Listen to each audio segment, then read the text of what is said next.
Kita kembali lagi teman-teman. Sekarang kita masuk ke presentation and analysis bagian dari fair value options. Jadi fair value options atau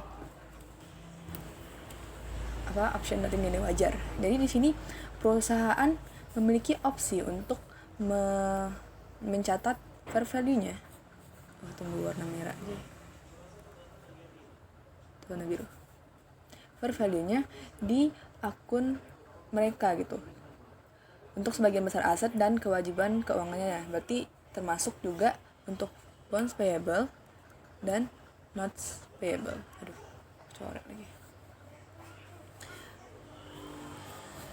Nah, jadi di sini IASB percaya bahwa pengukuran nilai wajar untuk keuangan instrumen, instrumen keuangan termasuk liabilitas finansial, liabilitas keuangan atau hutang keuangan, dan juga lebih banyak informasi yang relevan dan dapat dipahami daripada biaya amortisasi. Jadi di sini IASB bilang kalau kita pakai fair value option ini lebih bagus gitu. Lebih banyak menyediakan informasi yang relevan dan lebih dapat dipahami gitu, lebih mudah dipahami daripada amortisasi cost kayak premium, diskon gitu. Jadi kayak katanya lebih bagus yang nilai wajar ini. Nah, di sini kursornya nggak kelihatan ya. Jadi di sini untuk pengukuran nilai wajarnya itu liabilitas tidak dicatat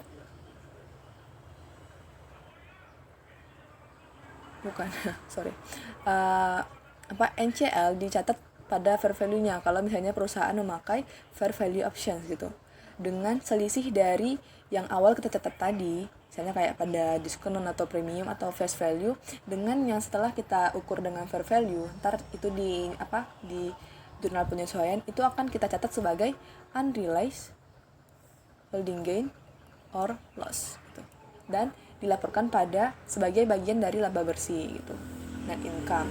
Jadi di sini contohnya, Edmond telah menerbitkan 500.000 6% bonds pada face value gitu. Jadi awalnya dia nerbitnya pakai face value gitu. On May 1, 2019. Edmond choose the fair value options for the bond. Jadi dia pakai metode fair value options. Jadi hati-hati ya teman-teman kalau misalnya ada ketemu soal yang kayak gini.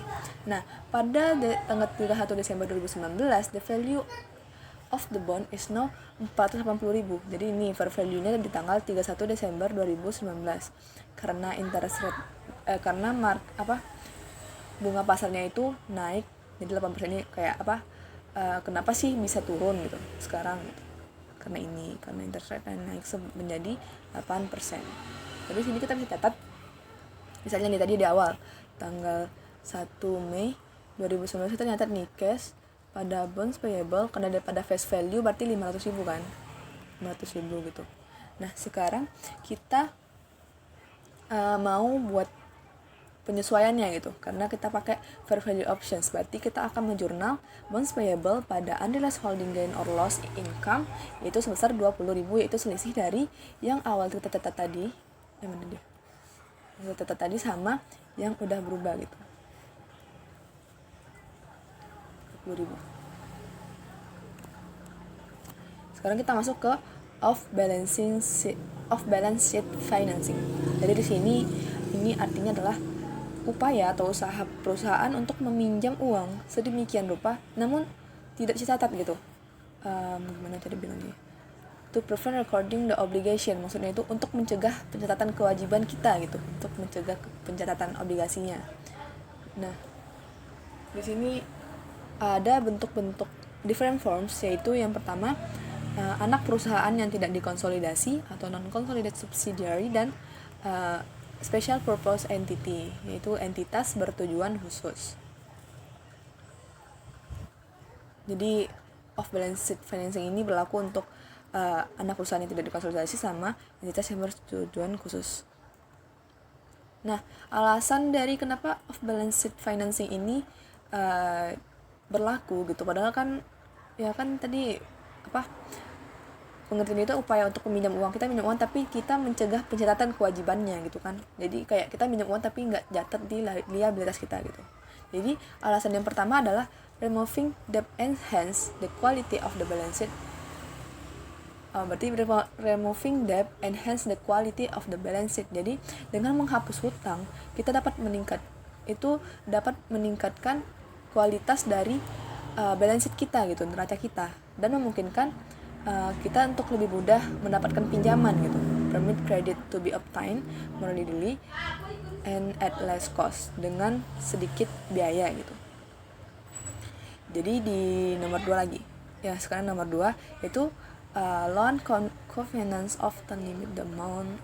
Perjanjian pinjaman seringkali membatasi jumlah hutang. Jadi misalnya nih, kita ngutang gitu sama bank gitu. Jadi kayak bank tuh bilang, jangan utang banyak. Atau biasanya kan kalau misalnya kita punya utang yang banyak di laporan keuangan kita, maka perusahaan lain akan mikir sampai 2 kali atau 3 kali gitu untuk minjamin uangnya sama kita gitu kan. Jadi dengan adanya off balance sheet ini, tadi kita ngutang tapi kita nggak nyatet sebagai kewajiban, maka akan lebih menguntungkan kita gitu, lebih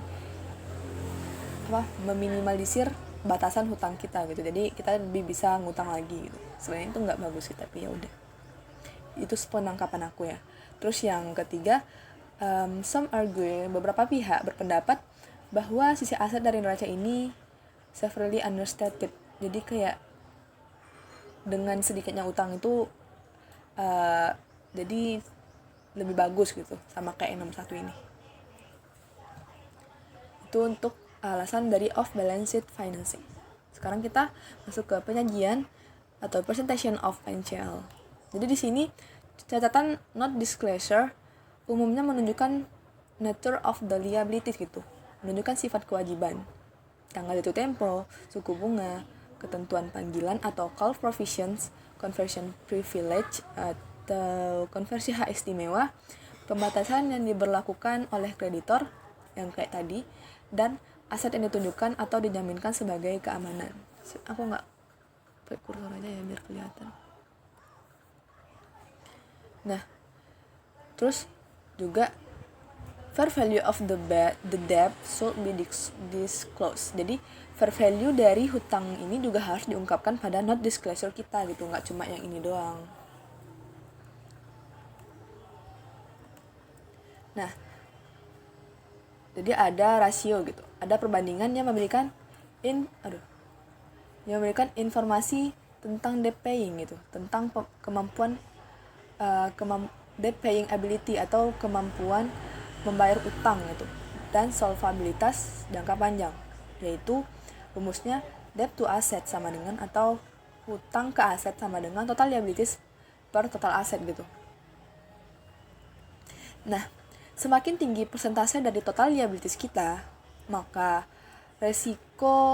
semakin besar pula resiko yang mungkin tidak dapat kita penuhi gitu saat kewajibannya itu jatuh tempo gitu. Jadi kayak kita tuh bisa jadi kita nggak bisa bayar utangnya gitu pas jatuh tempo. Jadi alangkah lebih baik kalau dia itu nggak lebih dari 100% gitu, total liability itu nggak lebih daripada aset gitu. Jadi aset harus lebih tinggi kalau kita mau keuangan kita itu bagus. Nah, terus yang kedua ada nih, rasio yang kedua, yaitu memberikan informasi tentang kemampuan membayar dan solvabilitas jangka panjang. Salah. Ini kok macetnya. Nah, rasio kedua ini memberikan informasi tentang pembayaran utang gitu. Kemampuan pembayaran utang dan juga solvabilitas jangka panjang. Sama. Jadi sini rumusnya itu waktu bunga dihasilkan sama dengan income before income tax atau laba sebelum pajak penghasilan dan ditambah dengan interest expense atau beban bunga per beban bunga. Nah, jadi di sini ini menunjukkan kemampuan perusahaan untuk memenuhi pembayaran bunga saat mereka jatuh tempo gitu. Kalau tadi kan kalau yang ini nih untuk melihat kemampuan perusahaan membayar hutang. Kalau yang ini melihat kemampuan perusahaan untuk membayar pembayaran bunga gitu. Kan biasanya kan pembayaran bunga itu kan per tahun gitu. Kalau yang ini, yang debt to asset ini lebih ke pas jatuh temponya gitu. Nah, ini contoh. Novartis memiliki total liabilitas